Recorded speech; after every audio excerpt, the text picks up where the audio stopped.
What's going on, guys? Welcome back to RealClaysCoins. I believe competence creates confidence. This is not financial advice. Go ahead and hit that like button, subscribe button, and that Webull link, because using my exclusive link, you can get up to 12 free fractional shares valued up to $30,000 for just setting up a new account and depositing a penny. That's all you had to do. No funny business. Any support through affiliate links is always appreciated. It shows that you support the channel and that what we're doing over here is working. So, huge shout out to Webull for sponsoring the channel, but let's get into the video, because today we're looking at VISA, MASTERCARD, and crypto.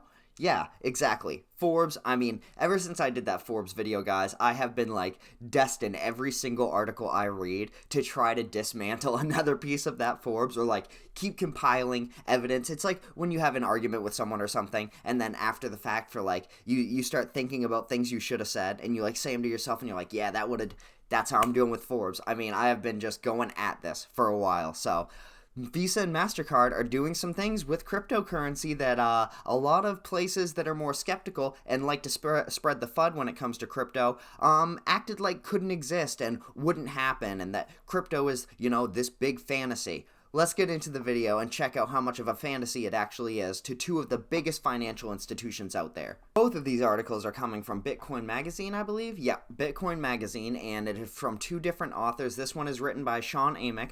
Shout out Sean, I guess. But Visa launches Bitcoin crypto debit cards in 40 different countries in an FTX partnership. The partnership lets FTX exchange users in 40 different countries easily spend their Bitcoin and cryptocurrencies at any merchant that accepts Visa cards. If you guys have been to any place that accepts a credit or debit card and it's not Visa, let me know, because I've never been somewhere that accepts American Express and Discover but not Visa. I've never seen that happen. So anywhere where it's accepted Visa in those 40 countries, that's pretty much anywhere that accepts a credit or debit card.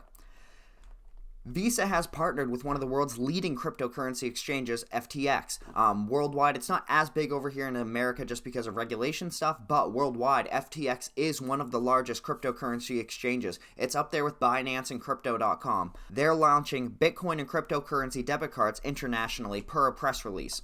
The debit cards, which are linked directly to users' FTX accounts, are currently available in the United States and are now being rolled out globally in over 40 additional countries, including many across Latin America. Per the next phase of the rollout for the FTX-branded Visa debit cards is expected in Europe before the end of the year, with additional regional launches planned for 2023. What you can most likely expect to see is something similar to this right here. Let's see if I can get the focus to... There we go. Coinbase Debit Visa. Has a little smart chip in it.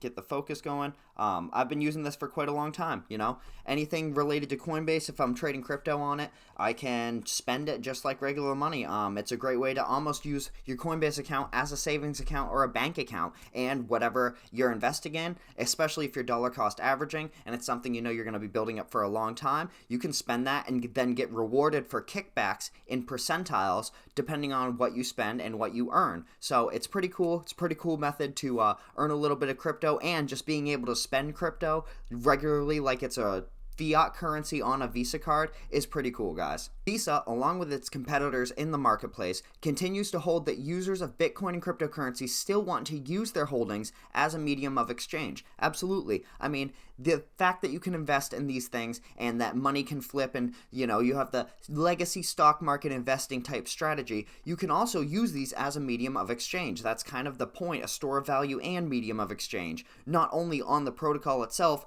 but through anything. So having that option is one of the biggest perks to cryptocurrency, because not only can you invest in it and take the same technicals, a lot of the same technicals from the stock market as you can, you know, investing traditionally, but you can also spend the cryptocurrency as if you had never invested the money whatsoever and it was just sitting in there. So that's really cool. Even though values have come down, there is still steady interest in crypto, said Visa CFO Vasant. Per the release, I'm sure the Visa CFO knows a little bit about financials.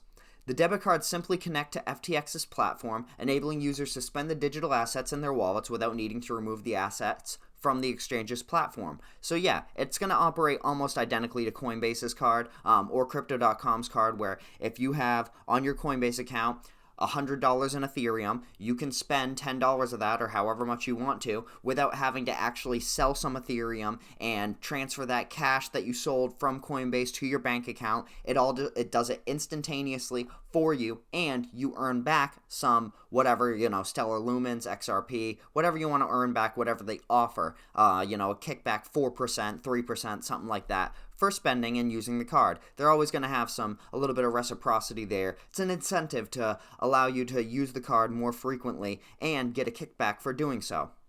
Visa's major competitor MasterCard has also partnered with a number of different companies to offer Bitcoin and crypto-backed debit cards. American Express has reportedly expressed interest in offering a similar product as well, though its CEO said it likely would not be anytime soon because they're kind of broke. FTX CEO Sam Bankman-Fried discussed Visa and other payment providers entering the ecosystem in a CNBC report.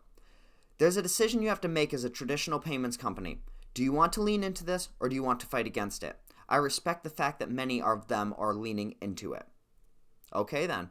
And when it's FTX's CEO who said that, keep in mind, he understands that people are going to oppose the new move into a nuanced financial system, especially legacy financial systems. Most of them are going to be opposed to something that's so new, so trend-setting, and has the potential to rewrite how they do things. But the ones that lean into it, in my opinion, and in Sam's it sounds like, are really getting ahead of the pack, jumping the gun in the best way possible, and getting a head start on understanding, utilizing, and effortlessly implementing blockchain technology. Speaking of Visa's biggest competitor, MasterCard is to help banks offer Bitcoin and crypto trading. MasterCard is set to announce plans to help banks offer Bitcoin and cryptocurrency trading, handling any regulatory compliance and security. That's huge. Taking the regulatory compliance and security out of the hands of the bank and handling it themselves means they are very confident in the security and the overall sentiment behind cryptocurrency, especially in an investment and a trading sense. MasterCard is set to announce plans today for a program to help institutions offer Bitcoin and cryptocurrency trading. They will work with Paxos to quote-unquote bridge the gap between banks and will manage the security and regulatory compliance. Two big reasons why many banks have stated for avoiding Bitcoin and cryptocurrency. They don't want to have to deal with all the regulatory concerns and any security compliance type features when we're not sure how that's going to be implemented yet. They don't want to have to worry about fitting through an ever-changing revolving door. MasterCard is taking care of all of that for them, which is so good and is just going to help so much with the widespread adoption of cryptocurrency. There's a lot of consumers out there that are really interested in this and intrigued by crypto, but would feel a lot more confident in those services if they were offered by their financial institutions, said Jorn Lambert, MasterCard's chief digital officer. Lambert told CNBC that despite the bear market, there's still a lot of demand for the asset class. That's two different CEOs, CFOs, high-up executives in companies that are also reiterating the fact that even in a bear market, even in this huge period of downward pressure where many cryptocurrencies, even in the top 100, have lost 80% of their value year to date or on the year as a whole, people are still so interested in cryptocurrency. The interest is continuing to climb in a positive fashion, and they believe it will continue to grow exponentially, which is why they're getting so invested into this. It would be short-sighted to think that a little bit of crypto winter heralds the end of it. We don't see that, he said. That is the most bullish sentiment long-term that I have heard in any of these articles. You see so many articles on here that do so much and go so far out of their way to spread FUD, fear, uncertainty, and doubt, and hate on crypto and talk about all the potential bad things. This is a brilliantly worded, simple, concise quote. It would be short-sighted to think that a little bit of crypto winter heralds the end of it. We don't see that, he said. Also, 60% of respondents to a recent poll said that they would prefer to get exposure to Bitcoin and cryptocurrency through their bank. It's a little scary to some people still. When a lot of people who are, let's say, double my age, aren't really confident in using a smartphone, they're definitely not going to be as confident accessing blockchain technology, a decentralized web, going through MetaMask, or even something as user-friendly as it seems as Coinbase or Crypto.com, Binance. They don't understand how to do online banking, let alone do cryptocurrency, trading, investing, whatever on their phone. So having them, people who generally go through a financial advisor or a certified public accountant, they can go to their bank, go to an investment firm, and get the same access to cryptocurrency as we would in a decentralized fashion on our own, which is so good for the widespread adoption. Once again, this draws an entire new generation and a whole entire new demographic into cryptocurrency trading that was previously a little wary of cryptocurrency trading, especially when they're doing it alone. MasterCard says that its role in this is to keep banks on the right side of regulation by following crypto compliance rules, verifying transactions, and providing anti-money laundering and identity monitoring services. MasterCard's chief digital officer stated, "It's hard to believe that the crypto industry will truly go mainstream without embracing the financial industry as we know it," which is exactly why you're seeing massive financial institutions jump into this.